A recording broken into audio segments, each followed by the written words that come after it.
spominjam razprav v tej dvorani pred 22 leti, je bila popolnoma enaka, da so stoli malo bolj zdeman zdaj.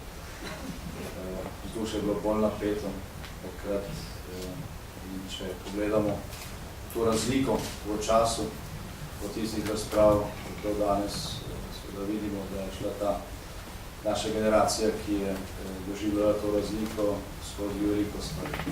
Slovenija se je v tem času demokratizirala, osamosvojila, zavarovalo z članstvom v Evropski uniji in v NATO in se z vodenjem Evropske unije tudi, po mojem mnenju, dokončno afirmirala. Jaz mislim, da ta afirmacija ni bila toliko potrebna Evropi kot nam sami.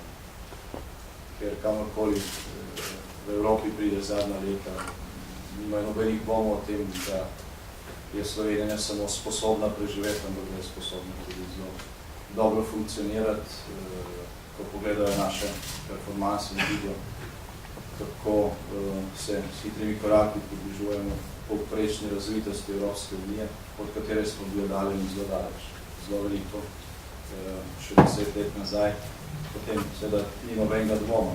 Ti dvomi obstajajo bolj pri nas in to je včasih malo moteče.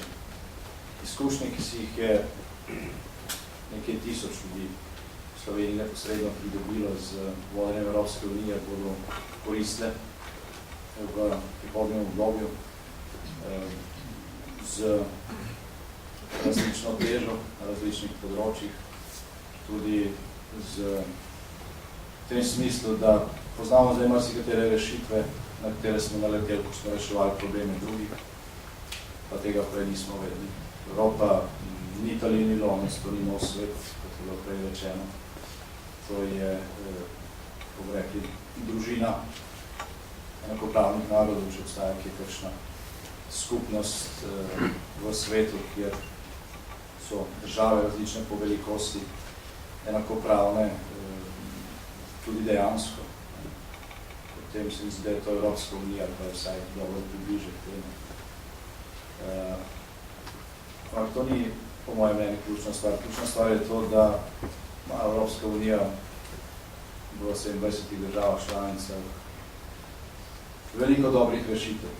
Kakšno ni stvari, ki ne bila neki državi dobro urejeno. To je dostopno, samo znati prej poiskati. Tudi ni stvari, ki jo kjenem naredim narobe.